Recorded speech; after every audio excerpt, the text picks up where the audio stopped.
Bizi izlemeye devam edin.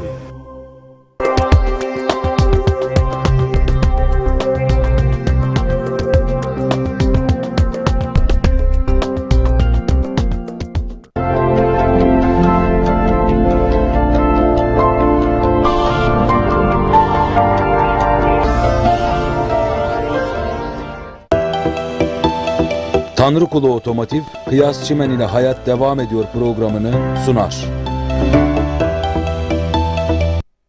Merhabalar Ekin Türk izleyicilerimiz. Ana sponsorumuz Tanrıkulu Otomotiv'in katkılarıyla Kıyas Çimen'le Hayat Devam Ediyor programı her cuma saat 18'i gösterdiğinde sizler ekran başına, sizler de stüdyomuza hoş geldiniz, şerefler verdiniz. Tabii ki birbirinden değerli iş insanları, STK dernek başkanları, siyasetçilerimiz ve bunun yanı sıra bölge yöre iş insanlarını Kıyas Çimen'le Hayat Devam Ediyor programında ağırlarken bugün tabii ki Sehra şehrimizin değerli iş insanlarından benim de kadim dostum, değerli abim, İstanbul 3. Bölge Müteahhitler, Sanayici ve İş İnsanları, İş Adamları Derneği Başkanı ve çeşitli sektörlerde uluslararası ticaretle uğraşan çok değerli iş insanımız Sayın Savaş Taşkın bizim onur konuğumuz olacak. Tabii ki Savaş Taşkın'a soruyu kendisini buraya davet ettik. Kendisine soru cevap vermeden önce tabii ki WhatsApp numaramı size ücretsiz olarak 0541 483 60 60'tan da duygu, düşünce, görüş ve önerilerinizi bizden paylaşabilirsiniz. Evet, bugünkü onur konuğumuz gerçekten Sehra şehri Iğdır'ımızın ender yetiştirmiş iş insanlarından, kendini ispatlamış ve siyasette ben de varım diyor. Gerçekten bölgeye, yöreye de hakim, kendisini yakından da tanıyoruz. Değerli iş insanımız Sayın Savaş Taşkın. Hoş geldiniz. Hoş bulduk Kıyas Bey. Nasılsınız? Teşekkür ederiz. Öncelikle buradan bizi izleyen Ekin Türk TV izleyicilerine, dijital medyada bizleri takip eden, sizleri takip eden izleyicilerimize sevgi, saygı ve şükranlarımı sunarak başlamak istiyorum. 100. yıl Cumhuriyetimizin kutlamasını yaptık. Evet. Gerçekten büyük bir coşkuyla Türkiye yüzyılını vizyoner hedeflerle, Sayın Cumhurbaşkanımızın ortaya koymuş olduğu vizyoner hedeflerle, çalışmalarla çok başarılı bir şekilde bulunduğumuz Orta Doğu'da ve dünyada sayılı, güçlü, savunma sanayisinde güçlü bir ülke konumuna geldik. Evet. Evet Savaş Bey, tabii ki Türkiye genelinde 6 Şubat'ta büyük bir deprem yaşandı. Bu deprem sonucunda hayatını kaybeden vatandaşlarımıza Allah'tan rahmet, yaralılara da acil şifalar diliyoruz. Tabii ki yaralılarımızı yavaş yavaş sarmaya başladık. Bu süreç içerisinde, deprem sürecinde tabii siz de inşaat sektöründen uğraştığınız için bu soruyu size yönetmek istiyorum. Şimdi tabii bu süreç içerisinde bu depremde yaşanan bu olaydan sonra inşaat sektörü ne durumda? Neler söyleyeceksiniz? Şimdi öncelikle şöyle başlamak istiyoruz. Biz 2014 yılında İstanbul 3. Bölge Müteahhit ve Sanayici İş Adamları Derneği'ni kurduğumuzda bölgemizde yaşanmış olan bir takım sorun ve problemler vardı. Bu problemleri çözmek için biz yola çıktık ve tamamen teknik kadrodan oluşan bir ekip arkadaşlarımızla bu derneği kurduk. Ve ülkedeki 6306 yasa hazırlanırken, kentsel dönüşümle ilgili yasa hazırlanırken bizim teknokrat kimliğe sahip arkadaşlarımızın hazırlamış oldukları projelerle, politikalarla bunları İstanbul Büyükşehir Belediye'mize, yerel yönetimlerimize, ilçe belediyelerimize ve aynı zamanda dönemin bakanı Sayın İdris Gülüce bakanımıza kadar yapılması gereken çalışmalarla ilgili politikalarımızı kendilerine sunduk. Tabii deprem gerçeğini kesinlikle unutmamamız lazım. Deprem bölgesinde yaşıyoruz. Yaşam alanlarımızı olabildiğince dayanıklı ve sağlam şekilde deprem yönetmeliğine uygun şekilde yapmamız gerekiyor. Bunu özellikle idareciler, belediyeler, müteahhitlerimizi doğru ve düzenli bir şekilde kontrollerini sağlamaları gerekmektedir ki herhangi bir yerde aksaklık ve yanlışlık olmasın. Yani biz depremden önce yapılması gerekenleri yapalım. Daha sonra deprem olacağı zaman da kendimizi ona göre konumlandırmamız gerekiyor. Özellikle yerel yönetimlerin, belediyelerin deprem öncesinde insanların barınabilecekleri, sığınabilecekleri alanlar oluşturmalı. AFAD bu konuda ciddi çalışmalar yapıyor ama AFAD'la birlikte yerel yönetimler özellikle İstanbul gibi, Ankara gibi, Bursa gibi, İzmir gibi büyük şehirlerde arama kurtarma ekiplerini hemen hemen her mahalleye kadar indirmeleri gerekiyor. Belediyeler de kendi bünyesinde mutlaka arama kurtarma ekipleri oluşturmalı. Yanı sıra mahallelerin, muhtarlıkların olduğu yerlerde arama kurtarma ekipmanları da olması gerekiyor ki bizim burada deprem olduğu zamanlarda yerinde müdahale yapmayı insanlara bilinçlendirmemiz gerekiyor. Okullarda çocuklarımızı eğitim verirken buna kanalize edip yönlendirmemiz gerekiyor, bilinçlendirmemiz gerekiyor. Deprem insan öldürmez ama depreme hazırlıksız yakalanmak, hazırlıksız olmak insanı öldürüyor. 6 Şubat'taki yaşamış olduğumuz depremde de hayatını kaybeden bütün vatandaşlarımıza Allah'tan rahmet diliyorum. Hayatta kalanlara da sabırlar diliyorum çünkü çok ciddi kayıplarımız oldu. Oradaki psikolojik travmayı da bizlerin hepimizin hissetmesi, içimizden düşünmesi gerekiyor. Buradan bizi izleyen bütün iş insanı arkadaşlarımıza ve bütün topluma bunu tekrar etmekte fayda buluyorum. Depremin olduğu ilk sıcak anlarda çok ciddi şekilde yardımlarımızı gönderdik. Ama şunu hiçbir zaman için unutmayalım. Oradaki insanlarımızın hala bizim yardımlarımıza, desteklerimize ihtiyaçları vardır. Bu yardımlarımızı periyodik olarak sürekli yapmak durumundayız. Şöyle düşünelim. Her hafta evimize alışveriş yapıyoruz. Mutfağımızda evimizin ihtiyaçlarını karşılıyoruz. O bölgedeki insanlarımızın da ihtiyaçlarının olduğunu düşünerek tabii ki devletimiz çok güçlü. Ciddi şekilde destek veriyor, yardım ediyor ama iş insanlarının da, STK'ların da buna duyarlı davranıp oradaki o acıları birlik beraberlik içerisinde sarmaya devam etmeye çalışmalıyız diye düşünüyorum. Evet Savaş Bey, tabii ki sizin iş adamlığı kimliğinizden de aynı zamanda da inşaat sektöründe olduğunuzu biliyoruz. Tabii bu süreç içerisinde hala devam ediyor musunuz? Ekonomi, kriz, sıkıntılar sizi etkiledi mi? Yani iş adamlarını etkiledi mi? Tabii ki şöyle inşaat sektöründe pandemiyle başlayan bir sıkıntı, bütün dünyayı kasıp kavuran bir ekonomik sıkıntı problemimiz var. Ama pandemiyi biz iyi bir şekilde atlattık. Pandemi sonrasındaki Türkiye'ye konumlandırmamız gereken bir konum var. Yani şunu mutlaka bir aklımızda bulundurmalıyız.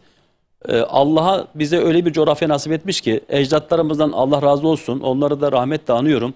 Bize dünyanın merkezinde bir coğrafyayı bize miras olarak bırakmışlar. Napolyon'un da dediği gibi dünya tek devlet olsaydı başkenti İstanbul olurdu dediği bir coğrafyada yaşıyoruz. Sayın Cumhurbaşkanımız da belediye başkanlığından bu zamana kadarki süreç içerisinde Türkiye Cumhuriyeti Devleti'nin altyapısını, birçok şeylerin çok ciddi şekilde çözümler üretti. Bugün ulaşımla ilgili karayolu, hava yolu, deniz yolu, demir yolu, bunların tamamı yapılmış. Bizim iş insanı olarak sadece Türkiye'deki ürettiğimiz ürünlerimizi, ürettiğimiz materyalleri dünyaya pazarlamakla görevliyiz. Ve bunu yaparken de aynı zamanda iş insanları dünyaya açılan kültür elçileridir. Biz hem ticaretimizi yapıyoruz hem de Türk milletinin, bu aziz milletin dünyaya örfünü, adetini, insancılığını, kültürünü anlatmakla bir elçilik görevi de görüyoruz. Ve bu konularla alakalı tabii ki yakın zamanda Çin Fasan eyaleti, Çin Şiyen eyaleti buradaki belediye başkanını, ticaret oda başkanlarını, ticaret bakanlarını Türkiye'ye getirdik. İstanbul Ataköy Sheraton Otel'de Türkiye'deki 100'e yakın iş insanı, Çin'den getirmiş olmuş olduğumuz 50 civarında iş insanı, bu insanlarla biz Türkiye'de karşılıklı eşleştirme toplantıları yaptık ve bu toplantıların sonucunda birçok firmamız Çin'deki firmalarla Türkiye'de ortaklık yapısını geliştirip ve Türkiye'de de yatırım yapmalarına vesile oluyoruz. Çin'in Türkiye lojistik üssü olabilir. Orta koridor dediğimiz Cumhurbaşkanımızdan desteklediği, Türkiye'nin de destek vermiş olduğu Kars-Tiflis demiryolu hattı açıldı. Şu an faal şekilde çalışıyor. Bugün Uzak Doğu dediğimiz Çin'den bir ürünü 12 günde getiriyoruz. Türkiye'ye getiriyoruz. Türkiye'deki üretmiş olduğumuz ürünleri de buradan Çin'e gönderebiliyoruz. Çin'deki üretim yapan firmaları Türkiye'ye davet edip Türkiye'deki partner yaptıkları işle alakalı eşleştirmeleri yapıp oradaki bu navlun maliyetini, nakliye maliyetini düşürmek için Türkiye'deki bizim sanayici iş adamı arkadaşlarımızla buluşturuyoruz. Burada fabrika yapanlarına, burada Türkiye'de üretim yapanlarına vesile oluyoruz ve ürettikleri ürünü de Türkiye'den Avrupa'ya, Amerika'ya rahatlıkla göndermelerini sağlamaya çalışıyoruz ki bu sağladığımız çalışmalarla ülke ekonomisine çok ciddi şekilde katma değerler üretiyoruz. Bu sadece Çin'de değil. Bunu işte yakın coğrafyamızda olan işte Azerbaycan'dır, İran'dır, Avrupa ülkesidir, Almanya'dır gibi bütün ülkelerde bu tarzdaki çalışmalarımıza önem vereceğiz. Türk iş insanlarını yurt dışında ticaret yapanlarına teşvik vereceğiz, destek vereceğiz ve tecrübelerimizi onlara aktararak gittikleri ülkelerde nasıl bir çalışma yapmaları konusunda da ekip arkadaşlarımız da bu arkadaşlara danışmanlık anlamında hizmet veriyor. Zaten bizim dünyanın hemen hemen her yerinde büyükelçiliklerimiz, konsolosluklarımız, ticari ateşelerimiz var. Bu arkadaşlarla birlikte karşılıklı görüşerek buradaki Türkiye'deki üretmiş olduğumuz ürünleri tüm dünyaya pazarlarız. Zaten ne diyoruz? Üretimi olmayan toplumlar bitmeye mahkumdur. Biz üretmekte görevliyiz. Üretmek zorundayız. Yani üretim, istihdam, ihracat ülke ekonomisinin yukarı seviyelere taşıyacağız. Bunu yaparken de ürettiğimiz ürünleri dünyanın her yerine hava yoluyla, kara yoluyla, demir yoluyla bulunmuş olduğumuz coğrafyadan dolayı 2 saatte 160 ülkeye hava yoluyla ulaşabiliyoruz. Kara yoluyla ulaşabiliyoruz. Dolayısıyla bizim burada üretmiş olduğumuz ürünlerin tamamını bütün dünyaya pazarlayabiliriz. Üretmiş olduğumuz ürünlerden çok ciddi şekilde döviz girdisini sağlarız. Ve şu andaki dövizin bu kadar dalgalı şekilde seyir halinde olması, işte 7-8 liralardan bu rakamlara çıkmasının sebebini üretimin olmaması. Üretim olursa, ihracat olursa ülkeye döviz sokarız. Turizmimize çok önem verirsek, turizmden gelen gelirler aynı şekilde ülkeye döviz girdisi sağlar ve ülke ekonomisini çok ciddi şekilde rahatlatmış oluruz. Ve Sayın Cumhurbaşkanımızın koymuş olduğu 2026'da 1,3 trilyon dolar gayri safi hasılatı yapmak Türkiye için ve Türk iş insanları için gerçekten çok kolay bir şekilde ulaşılabilecek bir hedef. Ve bu hedefi de ben yakalayacağımızı düşünüyoruz. Biz de şirketler grubu olarak Katar'da olsun, Suudi Arabistan'da olsun, İsviçre Zürih'te olsun, Almanya'da olsun, işte Amerika San Francisco'da yine ofislerimiz bulunuyor. İşte mobilya sektöründe, inşaat sektöründe, tekstil sektöründe faaliyetler gösteriyoruz. Dolayısıyla biz de çalışmalarımıza ömrümüz yettiği sürece hız verip çalışacağız, üreteceğiz, insanlarımıza faydalı olmaya devam edeceğiz. Savaş Bey sizi Bu arada tebrik şunu ederim. da vurgulamak da istiyorum.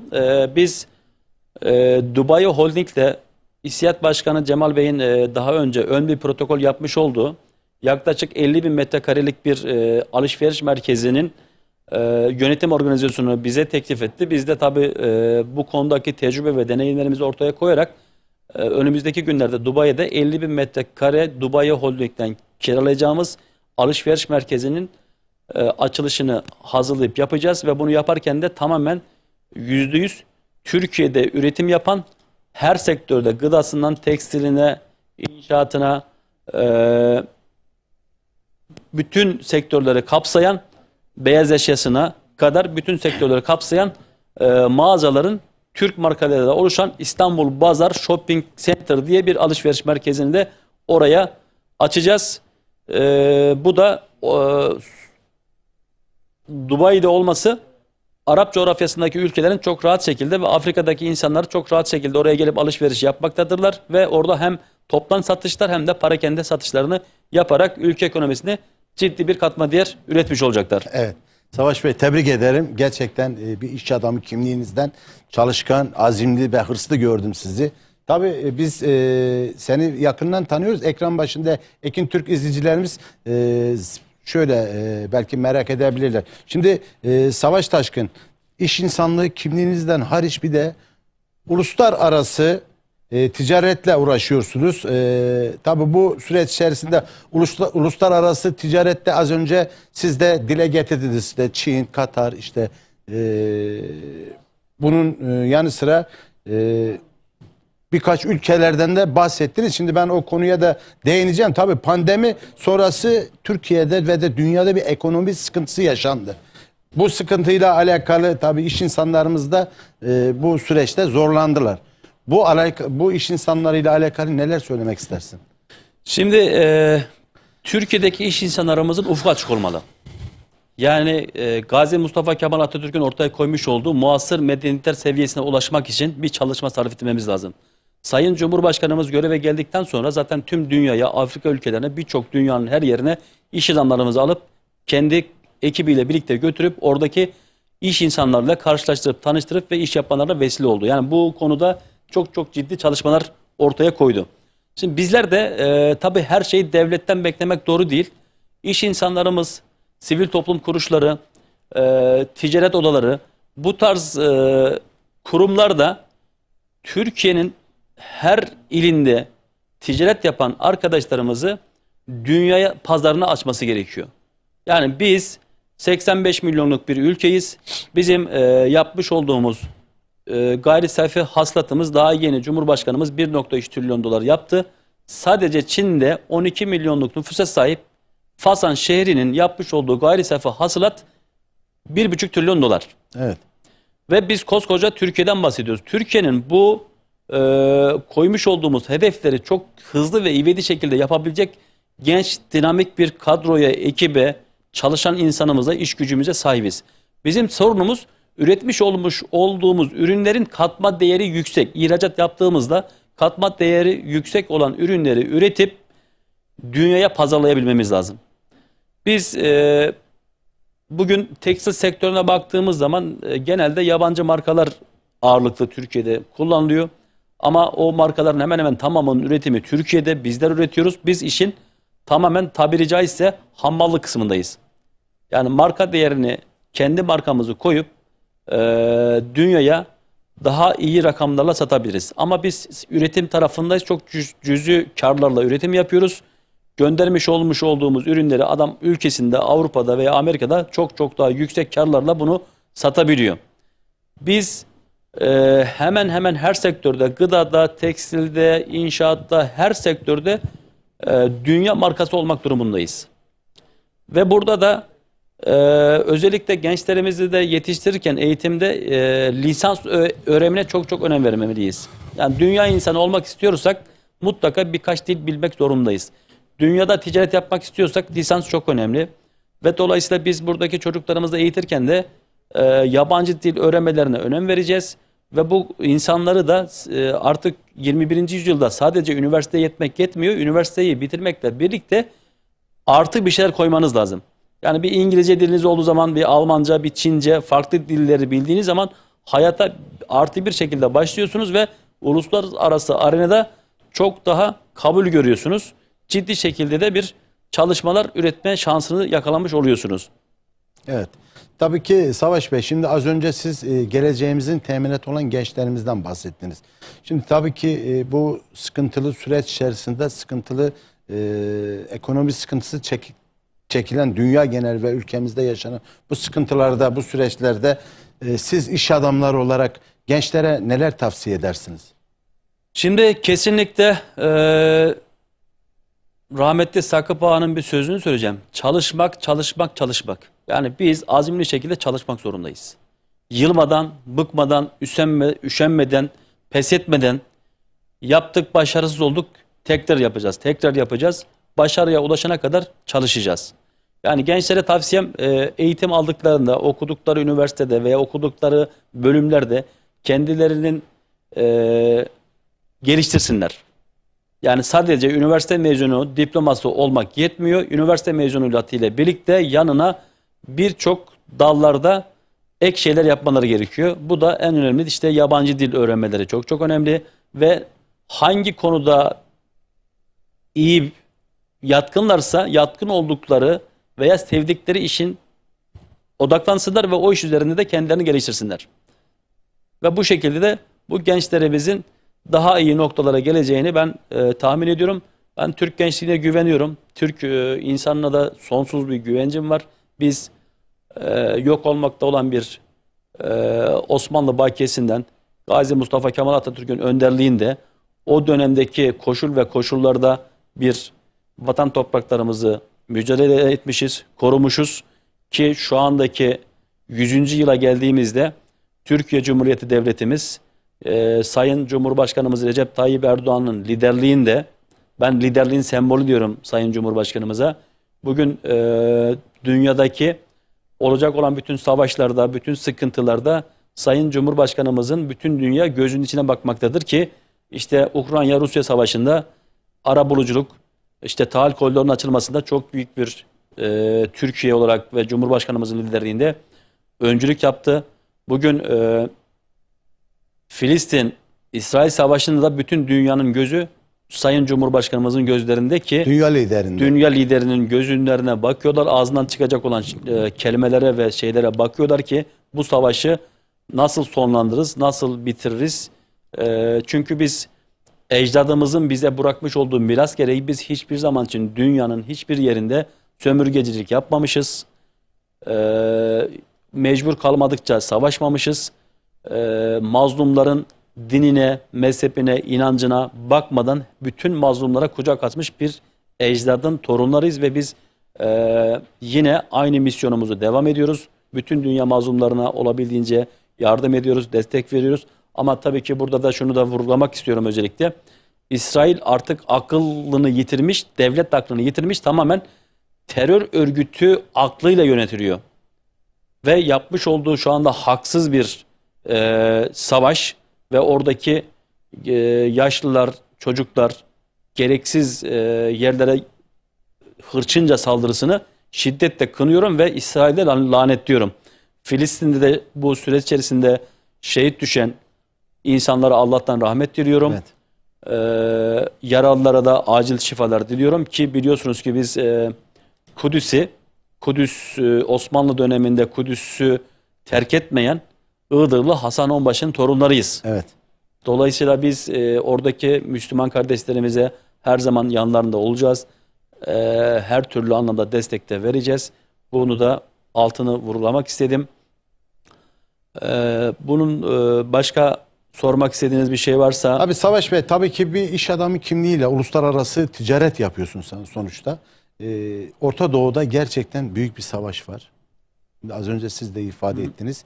İsrail hem savaş kurallarına uymuyor, hem bebekler öldürüyor, hem çocuklar öldürüyor, hem kadınları, hem yaşlıları, çoluk çocuk dinlemeden hastaneye, okul, aklına gelebilecek her yeri bombalıyorlar. Bir insanlık suçu işliyorlar. Peki bu süreç içerisinde siz bir uluslararası bir iş adamı olarak sizi bu savaş ne kadar etkiledi? Ya Neler tabii ki şöyle söyleyeceksiniz? söyleyeyim, yani bu savaş hem Ukrayna'daki çıkan Ukrayna-Rusya arasındaki savaş olsun, işte İsrail-Filistin arasındaki çıkan savaş olsun, tabii ki bütün dünya ekonomisini olumsuz yönde etkiledi. İşte borsamızı olumsuz yönde etkiledi. Otomatik olarak işte her alandaki, sektördeki iş yapan, ticaret yapan herkese olumsuz bir şekilde etki etmektedir. Yani dünya savaş için ayırmış olduğu bütçeyi insanlığın faydasına, üretime, istihdama ayırsa zaten hiçbir sıkıntı olmayacak. Yani dünyada gerçekten yokluk ve yoksulluk da olmaz. Evet. Ama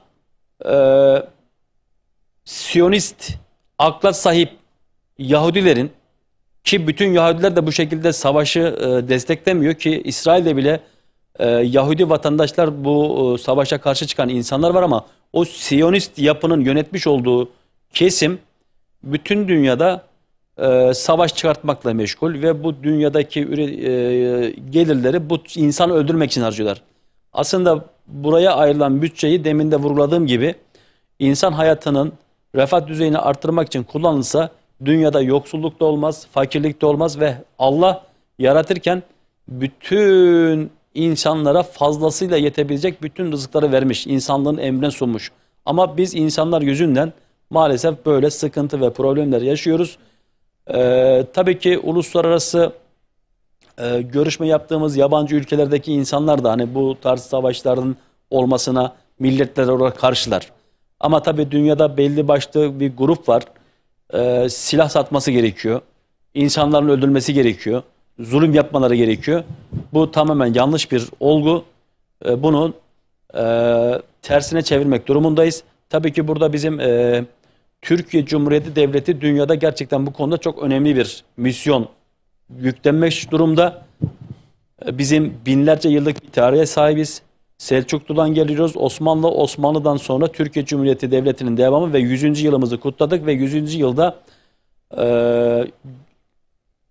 kutlamalarını da gördük. Boğaz'dan o yüzün üzerindeki savaş gemilerimizin geçmesi, İHA'mızın, SİHA'mızın, uçağımızın, helikopterimizin, birçok savunma sanayindeki başarılı yapmış olduğumuz girişimlerden dolayı biz güçlü ve ileri seviyede olmak zorundayız ki Orta Doğu'daki dengeleri koruyacak, kollayacak, kefalet olacak tek ülke Türkiye Cumhuriyeti'dir ve Türk milletidir.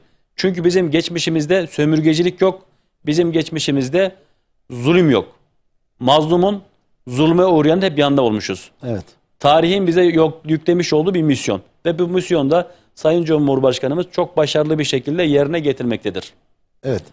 Şimdi tabii ki bu arada mesajlar da yığıldı. Mesajlara da ağırlık vereceğim. Şimdi tabii ki dünyanın gözünün önünde İsrail gerçekten hem savaş kurallarına uymuyor hem gerçekten çoluk çocuk bebek yaşlı dinlemeden şu an bir soykırım yapıyor. Biz şiddetle kınıyoruz. Kahrolsun İsrail. Diyoruz tabii ki. Yaşasın Filistin diyoruz. Gerçekten de mazlumun dini sorulmaz. Şimdi bu gerçekten de 20 günü geçen bir savaştır. Elektrik yok. Katliam, İsrail resmen katliam yapıyor. Su yok, elektrik yok, su yok. İnsanlar perperişan. Yani bunun bir an önce tabii ki savaşın bitmesini temenni ediyoruz. Bitmesini temenni ediyoruz. Biz bu konuyla da alakalı vermiş olduğunuz bu güzel ifadelerinizden dolayı bir insan olarak sizi tebrik ediyorum. Çünkü burada bir insanlık suçu isteniliyor. İnsanlar hayatını kaybediyor. İnsanlar ölüyor. Gerçekten buradan konuşmak bile insanı zorluyor. İçimizi Çünkü ürpürtüyor. içimizden şu geliyor ki savaş olmasın, insanlar ölmesin. Ben bundan dolayı bir kez daha bu savaşta olan bu mazlumlara yapılan haksızlık, mazlumlara yapılan soykırımdan dolayı vermiş olduğunuz bu güzel temellerinizden dolayı teşekkür ediyoruz. Evet Sayın Savaş Taşkın. Tabii iş adamlığı kimliğinizden hariç bir de yerel seçimler yaklaşıyor. Siz 2019'da yerel seçimde İstanbul'un en büyük ilçelerinden Esenyurt ilçesinin AK Parti belediye başkan adaydınız. Bu süreçte sizi takip ettik, yanınızdaydık, desteğimiz de tamdı. Sizinle birlikte Ankara'ya kadar geldik. Bir hemşerin olarak, bir dostun olarak, bir medyacı olarak 2024'te de Savaş Taşkın siyasette olacak mı? Çok güzel de bir ses getirmiştiniz. Şimdi Kıyas Bey, öncelikle bu sorduğunuzdan dolayı teşekkür ediyorum. Tabii politika, siyaset yapmak güzel bir şey. Kendini toplum içerisinde geliştirmiş, donatmış insanların, özellikle genç kardeşlerimizin Türk siyasetinde yer almalarını istiyorum. Başarılı kimliği olan insanların Türk siyasetinde yer almasını istiyoruz ki politika ülkemizin ve dünya için çok önemli. Biz de Esenyurt ilçesinde doğduk, büyüdük. Oradaki sorun ve problemlere çok vakıfız. Çünkü Esenyurt'un çamurunu çiğnedik. Esenyurt'ta biz işte su tankerlerinden su aldığımızı hatırlıyorum. Evet. İlk yollara çakıl taşı döküldüğü zaman sevindiğimiz dönemleri hatırlıyorum. Ve Esenyurt çok hızlı göç almakla birlikte hızlı bir şekilde büyüdü. Ve 81 ilden hemen hemen her kesimin yaşadığı, yetmedi, uluslararası Birleşmiş Milletler gibi bugün Cibuti'sinden tutun, Suriye'sinden, Afrika'sından, hemen hemen dünyanın birçok ülkesinden insanların yaşamış olduğu bir kent. Ve bu kentin de bu televizyon kanallarındaki işte izlemiş olduğumuz bu suçlardan dolayı kötü şekilde anılmasını gerçekten ben bu konuda çok çok rahatsızım.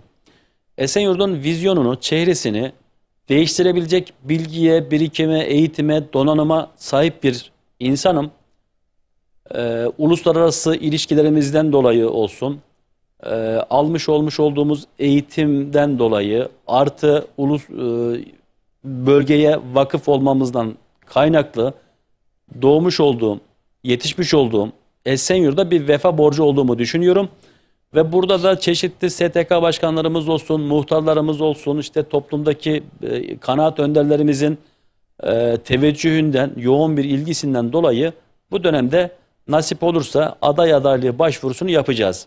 Çünkü Esenyurt'la ilgili yapmamız gereken gerçekten çok büyük hayallerim var. Esenyurt 45 bin kilometre, yaklaşık 1 milyon 300 bin yabancılarla birlikte insanların yaşamış olduğu bir kent. yeşilliği az, nüfusun çok yoğun olduğu bir ilçede yaşıyoruz. Bu ilçeyi rahatlatmak, bu ilçeyle ilgili çalışmalar yapmakla ilgili geçen dönem yaklaşık 15 tane teknik personel arkadaşlarımızla, bunların içerisinde akademisyenlerimiz, bunların içerisinde şehir planlamacı, bunların içerisinde kentsel dönüşüm konusunda uzman arkadaşlar, teknokrat kimliğe sahip arkadaşlarla birlikte Esenyurt'la ilgili ciddi projeler hazırladık. Ve bu projeleri hayata geçirmek için de Esenyurt'ta belediye başkanlığı adaylığımızı, başvurumuzu yapacağız. Tabii ki büyüklerimiz takdir görürse, Esenyurt'taki bizi izleyen Esenyurtlu hemşerilerim de seçerlerse bizi, biz Esenyurt'un şunu söylüyorum, İstanbul'un, Türkiye'nin, dünyanın parlayan yıldızı bir hale getireceğime inanıyorum. Bununla ilgili de ciddi şekilde hazırlamış olduğumuz projelerimiz var. Esenyurt'la ilgili çok çok büyük hayallerim var. Esenyurt'un bu medyada ve toplumda kötü algısını değiştirmek istiyorum. Çünkü Esenyurt nüfusuyla, gençliğiyle potansiyelli bir kent. Esenyurt'un bugün sanayisi yaklaşık işte 2018'de 10 milyar dolar civarında bir Türkiye ekonomisine katma değer üretiyordu. Biz geldiğimizde bunu çok çok daha yüksek seviyelere getireceğiz. Esenyurt'la ilgili özellikle sanayide rüzgar enerjisi olsun, güneş enerjisi santralleri olsun, sanayi sitelerindeki fabrikaların üzerine olsun, aynı zamanda Esenyurt'taki işte konutlarımızın çatılarına kurabileceğimiz yerlere enerjiyle alakalı ciddi şekilde çalışmalarımızı yapacağız ve bu şekilde ucuz enerjiyi de Esenyurt'da buluşturacağız. Esenyurt'un kentsel dönüşümle alakalı tabii binalar yapıldı ama Esenyurt'ta ciddi şekilde konut mağdurlarımız var. Esenyurt'ta eğitimle alakalı çok ciddi problemlerimiz var. Bugün AK Parti belediyeciliğinden sonra ben şu anda Esenyurt'ta yeni bir okulun yapıldığını daha görmedim. Yani şu andaki mevcut iktidar 4 yıldır görevde, yapılan yeni bir okul yok. 4 yıldaki 1.200.000 nüfusun artışını hesapladığımızda yeni eğitim hayatına katılan çocuklarımız ve gençlerimizi düşünürsek okullarımızın sınıflarda gerçekten yetersiz. Yaklaşık 50-60 kişilik sınıflarda çocuklar okumaya çalışıyor. Bu şekildeki eğitimden ne kadar verim alabiliriz? Ne kadar asımın neslini yetiştirebiliriz? Bunu bir sorgulamamız gerekiyor diye düşünüyorum. Biz geldiğimizde kentsel dönüşüm kapsamında okullarımızın hemen hemen birçoğunu yıkacağız. Yeniden yapacağız. Yaparken de şuna dikkat edeceğiz. 5-6 kat aşağı ineceğiz. Otoparkını yapacağız. -1'e kadar geleceğiz. -1 katta yüzme havuzundan tutun, basketbol oynayacakları alandan tut, sosyal donatı alanlarını oluşturacağız. Ondan sonra 4 katı 6 kata çıkartıp derslik sayılarını arttıracağız. Ve çocuklarımızın daha düzgün eğitim almalarına önem vereceğiz ki bütün problemlerin çözümü eğitimden geçer. Eğitimle nesil yetiştirirsek sorunlarımızı da dört dörtlük şekilde çözmüş olacağız. Demin depremden bahsettik. Mesela ne yapacağız biz? Okulda işte 6 kat otopark yaptık. Oradaki yaşayan vatandaşlarımız burayı otopark amaçlı kullanacaklar. Aynı zamanda biz her katına 10 tane 15 tane tuvaletini, banyosunu, çelik konstrüksiyondan su deposunu koyacağız. Allah muhafaza olabilecek olan bir depremde evi yıkılan vatandaşlarımız hayatlarını geçici olarak orada idam ettirebilsinler. Ve oradaki elde etmiş olduğumuz gelirlerden de o okuldaki öğretmen açığı varsa Milli Eğitim Bakanlığı'nın yetişemediği yerlerde sözleşmeli öğretmen çalıştırıyoruz. Bu öğretmen kardeşlerimiz Milli Eğitim Bakanlığı'nın verdiği özlük hakları almıyor. Daha düşük ücretlerde çalışıyorlar. Biz de buradaki elde etmiş olduğumuz gelirlerden bu öğretmenlerimize Milli Eğitim Bakanlığı'nın vermiş olduğu aynı özlük hakları vereceğiz. Aynı eşdeğer maaşlara vereceğiz ki Cumhurbaşkanımızın da dediği gibi asımın neslini yetiştirmek için bu şekilde çalışmalarımıza hız verip önem vereceğiz. Esenyurt'ta şöyle bir sıkıntımız da var. Bütün kamu birimlerinin hepsi birleştirildi. Bir yerde bir belediye binası, işte kaymakamlık hepsi bir arada. Tabii bu 1,5 milyon nüfus için buralar çok fazla yetersiz kalıyor. Biz aynı zamanda Esenyurt'un 43 mahallesi var. Ortalama bütçemiz yeterli olursa her mahalleye yapmak istiyorum ama Tabi bu finansla ve bütçeyle alakalı bir durum olduğu için biz şuna önem vereceğiz. Ortalama 3-4 mahallenin ortasına kolay hizmet binası dediğimiz bir bina yapacağız. Bu binada kamudaki alabilecekleri hizmetleri o kolay hizmet binasında alacaklar. Yani muhtarlık o binada olacak. PTT'si olacak. Bankamatikler olacak. Ondan sonra işte arka tarafında çocuklarımız için kreşler yapacağız. Çalışan insanlarımız orada ücretsiz şekilde o kreşlerden faydalansınlar. Ondan sonra bir üst katına çıkacağız. İşte aile hekimliklerini koyacağız oraya. Sağlık ocağını koyacağız oraya. Ayakta tedavi görebilecekleri bütün hizmetleri orada alabilsinler. Ve 2-3 tane de böbrek diyaliz ünitesini vurgulayacağız, oraya koyacağız.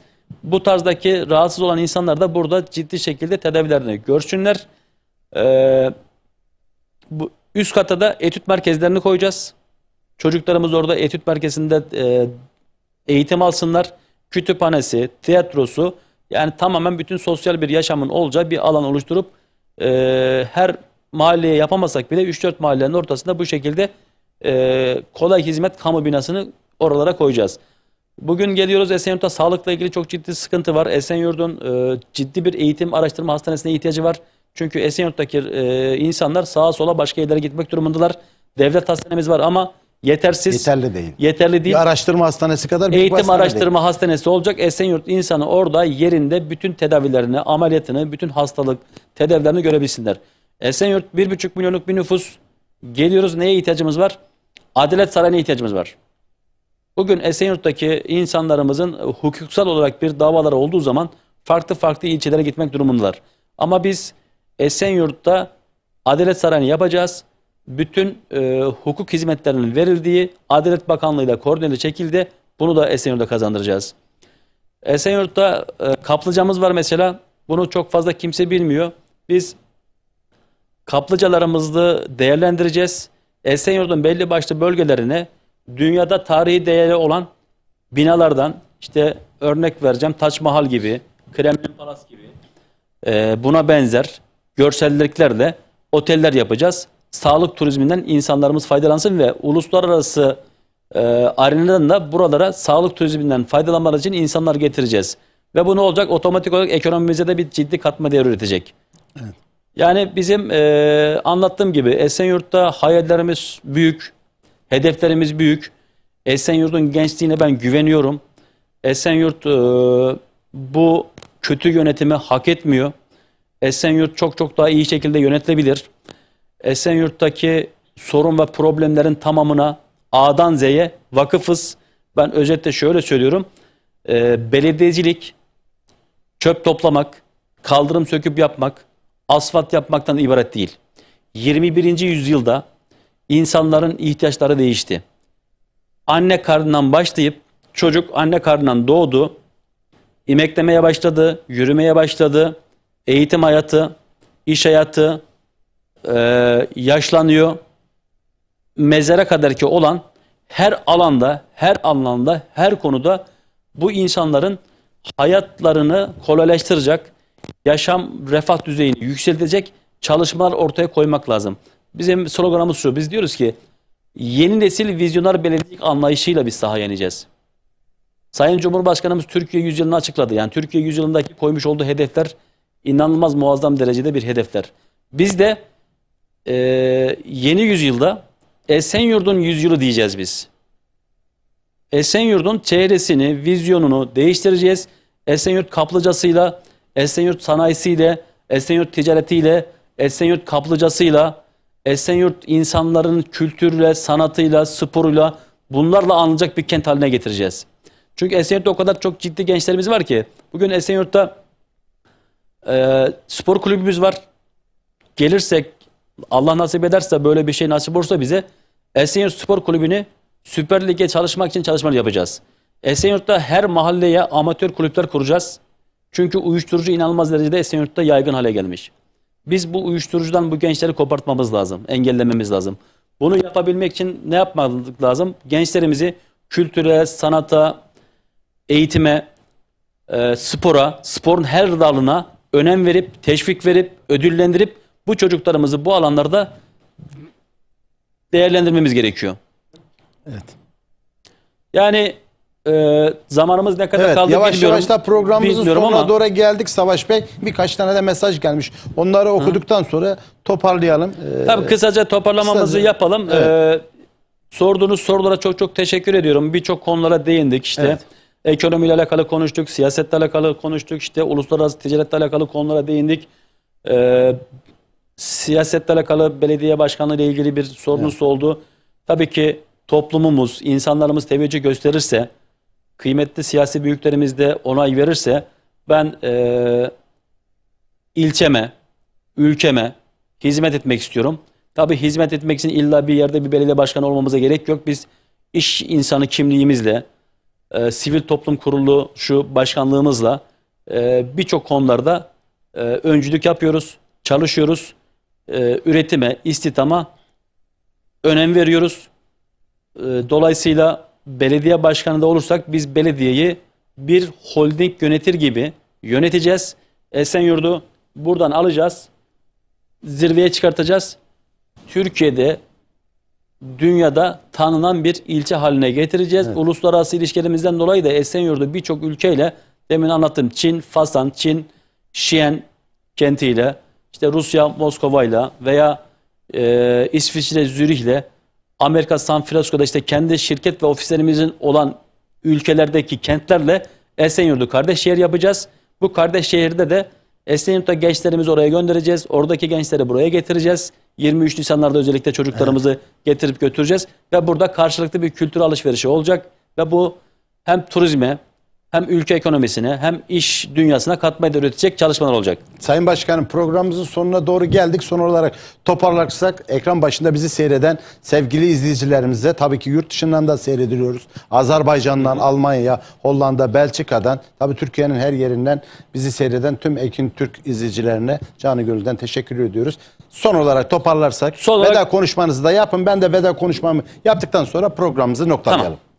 Son olarak buradan bizi izleyen bütün seyircilerimize, özellikle Türkiye'de ve yurt dışındaki bütün izleyicilerimize hepsine sevgi, saygı, şükranlarımı sunuyorum. Herkesin yaşamında başarılar diliyorum. Çok teşekkür ediyorum Sayın Başkanım. Sevgili Ekin Size de çok teşekkür ediyorum. Ben teşekkür Davet ediyorum. ettiğiniz Buraya için kadar programımıza zahmet çok ettiniz, başarılı bir geldiniz. program oldu. Programıma da renk kattınız. Sizin gibi değerli iş insanlarının, sizin gibi değerli bizim bölgemizin, yöremizin değerlerini biz de burada değer katmak amacıyla Kıyas Çimen'le Hayat Devam Ediyor programına bir kez daha hoş geldiniz, şerefler verdiniz. Sevgili Ekin Türk izleyicilerim, tabii ki bir programımızın daha sonuna geldik. Kıyas Çimen'le Hayat Devam Ediyor programının bugünkü onur konuğu İstanbul 3. Bölge Müteahhit Sanayici İş İnsanları, İş Adamları Derneği'nin başkanı ve çeşitli sektörlerde uluslararası ticaret yapan iş insanı Sayın Savaş Taşkın oldu. Tabii ki bir programımızın daha sonuna geldik. Bu programda büyük katkıları olan Tanrıkulu Otomotiv Yönetim Kurulu Başkanı Sayın Muhammed Ali Tarlıkulu'ya ve bu programda emeği geçen kameraman arkadaşıma, rejiye ve Yönetim Kurulu Başkanımız Sayın Salettin Bayram'a, Genel Müdürümüz Sayın Emrah Binici'ye ve tekrar Cihat Bayram'a canı gönülden teşekkür ediyoruz. Haftaya farklı konu ve konuklarla görüşmek dileğiyle. Hoşça kalın, dostça kalın. Ekin Türk TV'den ayrılmayın. Haftaya Cuma saat 18'i gösterdiğinde Kıyas Çimen'le Hayat Devam Ediyor programında görüşmek dileğiyle. Allah'a ısmarladık. Tanrıkulu Otomotiv, Kıyas Çimen ile Hayat Devam Ediyor programını sundu.